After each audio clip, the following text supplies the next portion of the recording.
Hello everyone, स्वागत है आप सभी लोगों का कल्याण इंस्टीट्यूट यूट्यूब चैनल पे।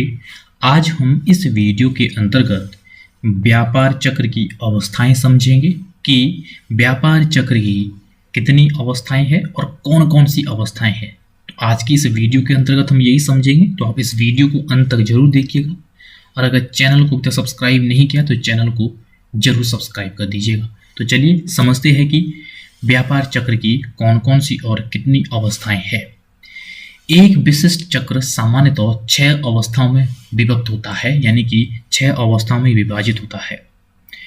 विभिन्न चक्रों की स्थिति ये अवस्थाएं घटित होती है और ये एक रूप होती है, परंतु किसी भी अवस्था का निश्चित कालक्रम ये नहीं होता है, यानी कि कालांतराल ये नहीं होता है निश्चित। तो ये 6 अवस्थाएं जरूर होती है और ये इस तरह से जो व्यापार चक्र है वो 6 अवस्थाओं में ये विभक्त होता है, 6 भागों में होता है। इन 6 भागों को हम यहाँ पे समझेंगे, लेकिन एक जो महत्वपूर्ण बात है वो ये है कि ये निश्चित काल अंतराल में नहीं होता है। इसका निश्चित काल अंतराल नहीं होता है इन 6 अवस्थाओं का।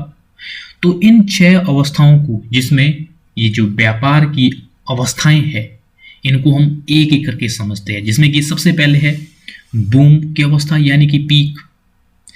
जब अर्थव्यवस्था अपने चरम पर होती है और उत्पादन अधिकतम होता है तो उसे हम बूम कहते हैं।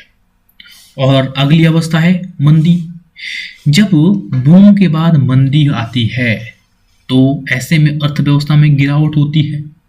उत्पादन, निवेश, रोजगार, आय, मांग ये सब गिर जाती है।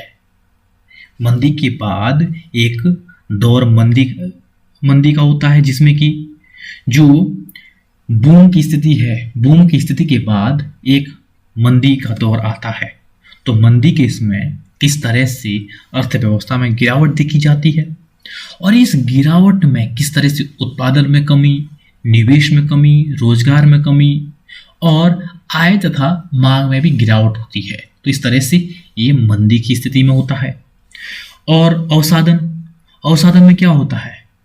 गंभीर और लंबे समय तक चलने वाली जो मंदी है, मंदी जिससे आर्थिक क्रिया में व्यापक ह्रास होता है, और मंदी अवसादन में ये बदल जाती है।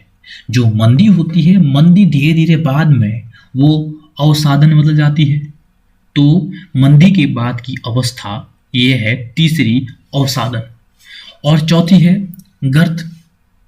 ये अवसादन के और नीचे की स्थिति है गर्त। ये निम्नतम बिंदु है जहां पर आर्थिक गतिविधियां सबसे कम होती है। उच्च बेरोजगारी होती है, निम्न उपभोग होता है, कीमत में गिरावट होती है और निवेश में कमी होती है। इसीलिए इसे गर्त की स्थिति कहा जाता है। ये अवसादन के बाद की स्थिति होती है और ये सबसे निम्न स्थिति होती है व्यापार चक्र की। तो उसके बाद पुनर्प्राप्ति की स्थिति होती है पांचवी अवस्था। जब अर्थव्यवस्था मंदी से उभरने लगती है तो अर्थव्यवस्था में रोजगार, आय तथा उत्पादन स्तर धीरे धीरे बढ़ने लगते हैं, यानी कि दोहरी सांस लेने लगती है। तो इसके बाद ये जो धीरे धीरे गर्त के बाद पुनर्प्राप्ति की स्थिति है, इसमें रोजगार, उत्पादन, आय इन सब में धीरे धीरे सुधार होने लगता है, इनमें बढ़ोतरी होने लगती है। तो जो अर्थव्यवस्था है वो मंदी से उभरने लगती है इस 5वीं अवस्था में। और छठी है समृद्धि या विस्तार। इस अवस्था में रोजगार, आय, मांग में वृद्धि ये होती है और अर्थव्यवस्था में तेजी आने लगती है। और इस अवस्था में उत्पादन बढ़ता है, उत्पादन बढ़ने लगता है समृद्धि की अवस्था में। ये पुनर्प्राप्ति की स्थिति है जिसमें समृद्धि यानी कि विस्तार होता है।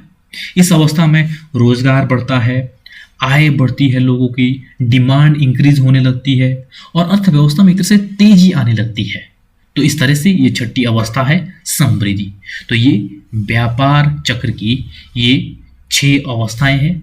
इन 6 अवस्थाओं को हमने एक एक करके समझा है। ये 6 अवस्थाएं हैं, इसका जो काल अंतराल है वो निश्चित नहीं है। निश्चित काल अंतराल नहीं है कि कितने पीरियड तक कौन सी अवस्था होगी, कितने पीरियड तक कौन सी अवस्था होगी, ये निश्चित नहीं है। ये जरूर है कि व्यापार चक्र में ये 6 अवस्थाएं घटित होती है। तो इस तरह से ये व्यापार चक्र की 6 अवस्थाएं हैं। तो आज हमने इस वीडियो के अंतर्गत व्यापार चक्र की अवस्थाओं को समझा। ये 6 अवस्थाएं हैं। तो मुझे उम्मीद है कि आपके लिए जो ये वीडियो है, ये वीडियो काफ़ी उपयोगी रहा होगा। और अगर चैनल को अभी तक सब्सक्राइब नहीं किया तो चैनल को जरूर सब्सक्राइब कर दीजिएगा और मुझे दीजिएगा इजाज़त। और आप सभी लोगों का बहुत बहुत शुक्रिया।